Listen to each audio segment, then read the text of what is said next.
కాంగ్రెస్ కి ఇలా గుద్ది గుద్ది వేయగలుగుతున్నారు కానీ ప్రజల యొక్క వ్యతిరేకతను అంటే ఇక్కడ ప్రసాద్ గారు ఆ ఎన్నికల్లో ఏం జరిగిందో చూసారు సార్, అందరూ చూసారులే. కానీ ఇప్పుడు మీరు ఓకే స్వయం ప్రతిపత్తి కలిగినటువంటి ఒక్క నిమిషం వినండి సార్, ఎన్నికలకు సంబంధించినటువంటి వ్యవస్థ ఎన్నికల వ్యవస్థ ఖచ్చితంగా మారాలి.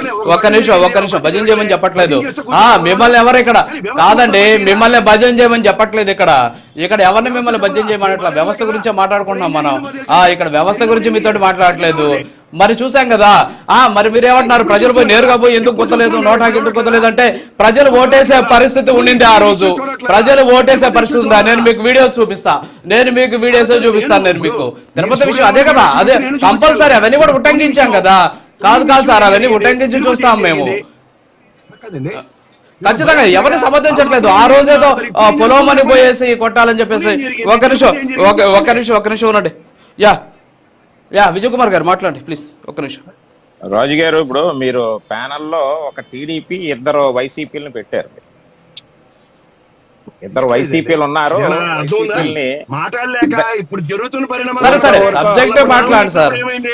సబ్జెక్ట్ మాట్లాడుకుందాం. ప్రసాద్ గారు ఊరుకోండి. మీరు ఎవరో ఏటో అనేది రాష్ట్రం అంతా తెలుసు. కానీ ఎందుకు ముసుగులో వైసీపీ ముసుగులోనే మాట్లాడొద్దు. విశ్లేషకులు అంటే దానికి ఒక ప్రత్యేకత ఉంది. నిలబెట్టుకోండి మీరు.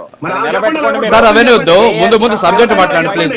అవన్నీ కాదు సార్, ముందు సబ్జెక్ట్ మాట్లాడండి ప్లీజ్. సబ్జెక్ట్ డివేట్ కాకుండా మాట్లాడు ప్లీజ్. ఈ రోజు విజయ్ కుమార్ గారు మాట్లాడు ప్లీజ్. రాజు గారు, అన్ని ఛానల్లో సార్ ఒక్క నిమిషం ప్రసాద్ గారు, ఒక్క నిమిషం ప్రసాద్. ఒక్క నిమిషం సార్ ప్రసాద్ గారు. రాజుగారు, ఈ రోజు ప్రతి ఛానల్లో 5 సంవత్సరాల కాలంలో రానప్పుడు గమ్మునుండమనండి, సమాధానం చెప్పండి దానికి. నిజమే, వైఎస్ఆర్సీపీలో అరాచకం జరిగింది, జరగలే. వీళ్ళ కోసం ప్రజలందరూ 124 స్థానాలు ఇచ్చారు. మరి రక్షిస్తున్నారా? పోరమే లేదు, గెలిచేస్తారా? దీనికి సమాధానం అల్లాడు చేశాడు, ఇల్లీడు చేశాడు, మీరేం చేస్తున్నారు? సరే బీపీ తెచ్చుకోద్దు, టాబ్లెట్ వేసుకో. ఒక్క నిమిషం సార్, కానీ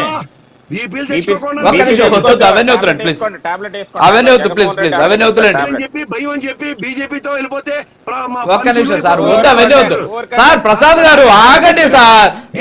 ఒక్క నిమిషం సార్. విజయ్ కుమార్ గారు ప్లీజ్ ఒక్క నిమిషం సార్. ఒక్క నిమిషం సార్ ప్లీజ్. విశ్లేషకులు అనేటప్పుడు రాజ్యాంగ పరంగా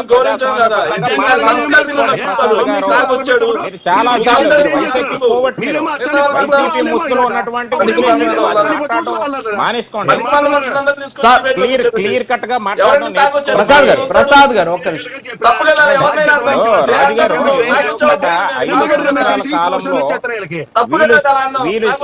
ఏమండి ఒక్క నిమిషం అండి, మాట్లాడాలి కదా ప్లీజ్. మాట్లాడతారు కానీ ప్రసాద్ గారు ఒక్క నిమిషం. ప్రసాద్ గారు, శేఖర్ రెడ్డి గారు ఏమండి ప్రసాద్ గారు ప్లీజ్. ప్లీజ్ అలా మాట్లాడుతూ ప్లీజ్ అంటే ప్లీజ్ అలా మాట్లాడుతూ ప్లీజ్.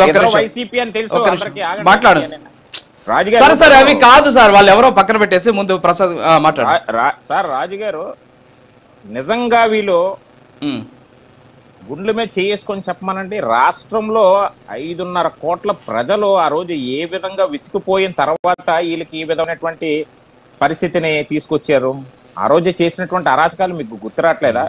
గుంటూరులో సత్తెనపల్లి నియోజకవర్గంలో మీరు చూసుకున్నట్లయితే వీళ్ళు చేసినటువంటి అరాచకాలు ఇప్పటికీ కూడా క్లిప్పింగ్స్ ఉన్నాయి. వీళ్ళు చేసినటువంటి అరాచకాలు ఎంత అంత కాదు. గుంటూరులో సత్తెనపల్లి, ధూళిపాల, లక్కరాజు, గార్లపాడు, ఇక్కడ వైసీపీ వాళ్ళు ఓట్లు ఏ విధంగా వేశారనేది ప్రతి ఒక్క ఛానల్స్లో వచ్చే మా టీడీపీ ఏజెంట్లని ఏ విధంగా తన్నారో కొట్టారో ఆ రోజు క్లియర్గా చూస్తే మేము ఎన్ని కంప్లైంట్లు పెట్టినా పోలీసులకి కనీసం పోలీసులు కూడా పట్టించుకున్నటువంటి దాఖలాలు లేవు. అదేవిధంగా కృష్ణా జిల్లా ఏ కోడూరు మండలంలో వైసీపీ వాళ్ళ దాడిలో మా టీడీపీ ఎవరైతే కృష్ణారెడ్డి అన్నటువంటి దంపతులను ఏ విధంగా చిత్రహింసలు పెట్టి ఆ రోజు చేసినటువంటి అరాచకాలు ఏం మర్చిపోయారనుకుంటున్నారు ప్రజలందరూ కూడా? ఈరోజు మీరు చేసినటువంటి అరాచకాలు ఇప్పటికీ ప్రజలకు గుర్తున్నాయి కాబట్టే మిమ్మల్ని ఎక్కడ కూర్చోబెట్టాలో అక్కడ కూర్చోబెట్టారు. ఈరోజు మేము కూటమి ప్రభుత్వం ప్రజాస్వామ్యబద్ధంగా, రాజ్యాంగబద్ధంగా ఈరోజు విలువలు ఉన్నటువంటి పార్టీ. జైల్లో చరిత్రలో విలువలు లేనటువంటి వైసీపీ పార్టీ కాదు మాది. ఈరోజు విలువలు ఉన్నటువంటి పార్టీగా ఈరోజు ప్రజాస్వామ్యబద్ధంగా మేము ఏదన్నా కానీ వెళ్తున్నటువంటి పరిస్థితి. ఈరోజు ఏ విధంగా ప్రజలు ఆమోదం తెలుపుతారనేది చూడండి, వెయిట్ చేయండి. ఎందుకు మీరు కంగారు? ఈరోజు కూటమి అరాచకాలు చేసేస్తుంది. అరాచకాలకి బ్రాండ్ అంబాసిడర్ జగన్మోహన్ రెడ్డి అని ప్రతి ఒక్కరికి తెలుసు. ఆ రోజు ఏదైతే రాజుగారు 74 రెడ్డిల్ని సలహాదారులను పెట్టుకొని వీళ్ళు చేసినటువంటి అరాచకాలు, 50 మంది రెడ్డిల్ని ఐఏఎస్ కానీ ఐపీఎస్లు కానీ పెట్టుకొని వీళ్ళు అన్ని వ్యవస్థలని వీళ్ళు చేతిలో పెట్టుకొని ఏ విధంగా 5 సంవత్సరాల కాలంలో రాష్ట్రంలో ఏ విధమైనటువంటి అరాచకాలు సృష్టించారో, ఆ రోజు ఇదే పోలీసు వ్యవస్థని కూడా చేతిలో అడ్డంగా పెట్టుకొని వాళ్ళ చేతే ఏ విధమైనటువంటి పనులు చేయించారో అది క్లియర్గా తెలుసు. ఈరోజు మీరేం మాట్లాడతారో నాకు అర్థమవుతుంది. ఈరోజు కూటమి ప్రభుత్వం అనేది చంద్రబాబు నాయుడు గారు, ఈరోజు పవన్ కళ్యాణ్ గారి సారథ్యంలో ప్రతి ఎన్నికలు కూడా ప్రశాంతంగా జరగాలి. ఆంధ్రప్రదేశ్ రాష్ట్రంలో అరాచకాలు అన్నటువంటి దానికి తోవ ఇవ్వకూడదు అన్నటువంటి ఆలోచనతో ఈరోజు మేము ముందుకెళ్తా ఉంటే, ఈరోజు శేఖర్ రెడ్డి మాట్లాడతాడు